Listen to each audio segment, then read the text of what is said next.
시도 때도 없이 거의 모든 일에 걱정을 하면서 항상 불안해하는 분들이 생각보다 참 많습니다. 걱정도 팔자다라고 하기에는 걱정, 불안이 너무 심해요. 그뿐만 아니라 피로감, 근육 긴장, 통증, 안절부절 못하고 잘 놀란 상태로까지 이어집니다.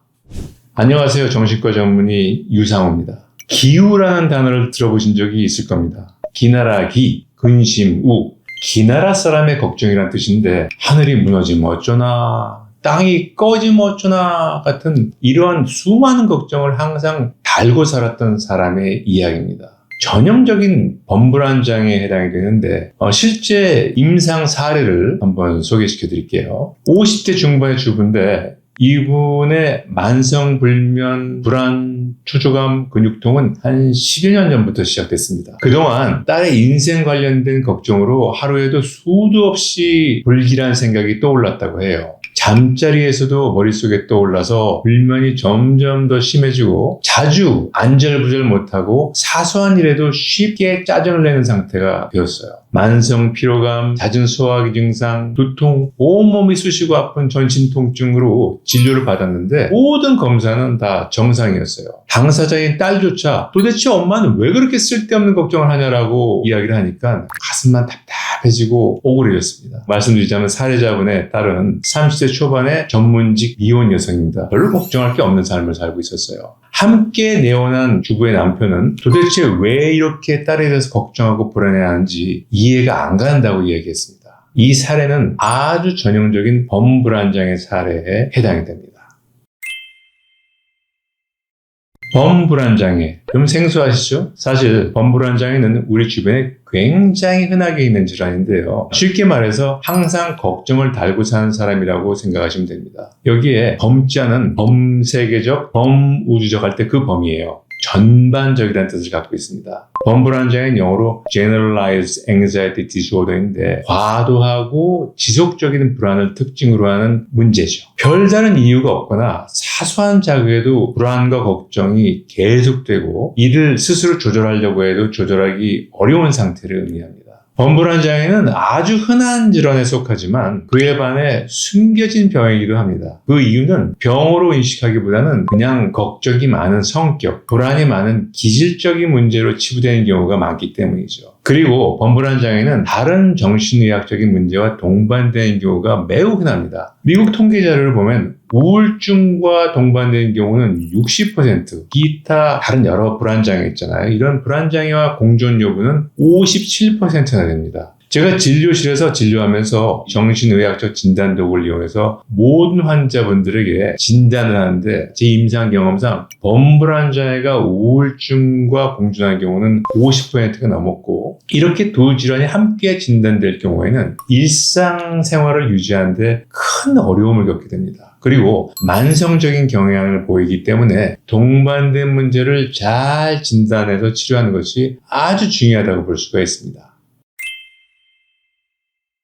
범불안장애는 다양한 정신적, 신체적 증상과 이와 연관된 행동 증상을 동반할 수가 있어요. 정신적인 증상으로는 걱정이 돌아다녀요. 특정한 문제에 대한 걱정이 해결되면은 새로운 걱정거리로 옮겨갑니다. 그리고 이런 걱정을 그만하고 싶어도 쓸데없다고 알고 멈추고 싶어도 조절이 안 됩니다. 최악의 상황을 예상하는 경향성이 매우 강하게 나타나고요. 끊임없는 불안감이 이어지는데 안전한 상황에서도 항상 불안감을 느끼고 긴장된 상태가 유지가 됩니다. 신체 증상으로는요, 이유 없이 심장이 빠르게 뛰는 느낌, 두근거림이 있고요. 호흡곤란도 있습니다. 깊게 숨을 들이쉬고 또 한숨 쉬고 답답함을 느낍니다. 소화기 증상도 매우 흔한데요. 위장장애나 복통, 메스꺼움 또는 설사나 변비 같은 증상들이 동반되기도 합니다.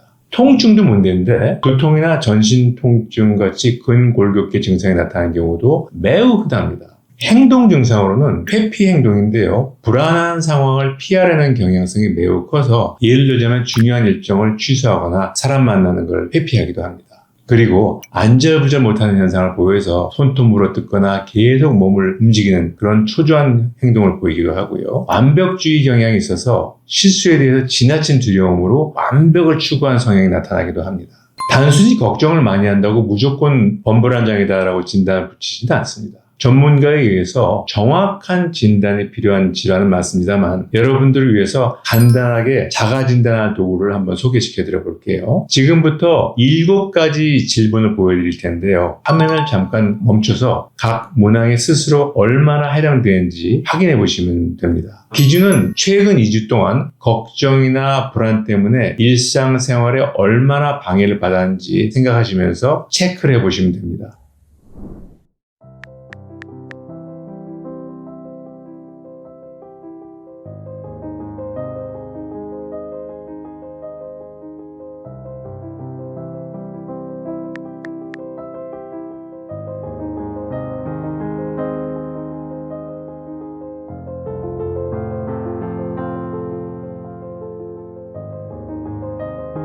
다 체크해 보셨나요? 만약 총점이 8점 이상인 경우라면 범불안 장애를 의심해 볼 수 있습니다.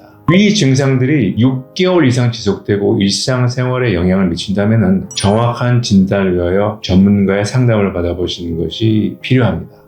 이렇게 걱정과 불안이 계속되다 보면 앞으로도 계속 이렇게 살아야 하나 싶은 생각이 들 텐데요. 다행히 범불안 장애는 치료가 가능할 뿐만이 아니라 잘 치료하면 치료에 잘 반응하는 질환입니다. 영상 초반에 설명드린 50대 여성 사례자분도 치료를 통해서 거의 대부분의 심리 증상과 신체 증상이 호전됐어요. 워낙 오랜 기간 동안 걱정을 달고 살아서 성격이 그런 건 줄 알았는데 성격이 아니라 증상이었던 것을 치료를 통해서 발견하게 된 사례죠. 범불안 장애 치료가 중요한 이유는 자기 자신을 위해서도 있겠지만 주변 사람을 위해서도 치료가 필요합니다. 왜냐하면 자신의 삶의 질 많이 떨어뜨리지만 가까이 있는 주변 사람들을 굉장히 피곤하게 만들고 그들과 관계가 나빠질 수 있기 때문입니다. 대표적인 치료 방법은 첫 번째로 심리치료 중 한 가지 방법인 인지행동 치료입니다. 불안과 걱정을 조절하는데 효과적인 치료 방법인데요. 과도한 불안 속에 숨어있는 잘못된 생각, 이걸 인지 왜곡이라고 하는데요. 이 잘못된 생각을 찾아내고 그거를 교정해가는 과정을 진행합니다. 그리고 불안에는 다양한 신체 증상이 동반되잖아요. 예를 들자면 두근거림, 호흡곤란, 소화기 증상, 두통 같은 신체 증상을 완화시키거나 조절하는데 인지행동 치료는 큰 역할을 합니다. 특히 신체를 이용해서 감정 상태를 조절하는 훈련을 배우기도 하는데요. 호흡훈련, 이완훈련, 안구훈련 같은 훈련들을 통해서 불안과 공포감 같은 감정들을 직접 조절할 수 있게 됩니다. 훈련을 제대로 익히면 증상을 통제할 수 있다는 상당한 자신감을 얻게 되죠. 이 훈련들 하나하나를 이 시간에 다 설명드리면 좋겠지만 특히 호흡훈련과 안구훈련은 제가 영상을 따로 만들어 놨으니 영상을 꼭 보시고 훈련 방법을 배우시기를 추천드립니다. 여러 가지 치료 약물을 불안과 동반된 다양한 신체 증상을 완화시키기 위해서 사용할 수 있습니다.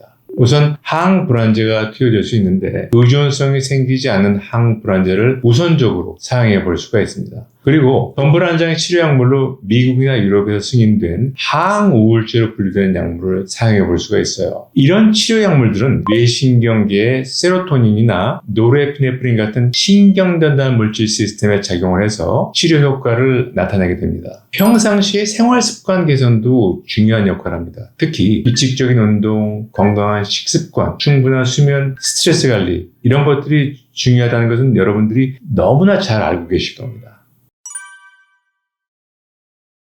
오늘은 잘 알려져 있지 않은 숨어있는 질환, 그러나 매우 흔하게 나타나는 범불안 장애에 대해서 말씀드려봤습니다. 마지막으로 여러분들이 이미 다 알고 계신 잔소리 하나 추가하겠습니다. 기초공사가 부실하면 멋진 건물도 쉽게 무너질 수 있는 것처럼 범불안 장애가 완치 과정으로 가기 위해서는 다음 4가지가 필수입니다. 잘 먹고, 잘 자고, 햇볕 보고, 운동하기. 너무 뻔하죠? 꼭 기억하십시오. 비슷한 상황을 겪고 계신 분들이 계시다면 댓글로 경험을 나눠주시기 바랍니다. 오늘 영상이 도움되셨다면 구독, 좋아요 부탁드리고요. 오늘도 여러분의 평안한 하루를 기원합니다. 닥터유의 마음쉼터 유상원장이었습니다. 감사합니다.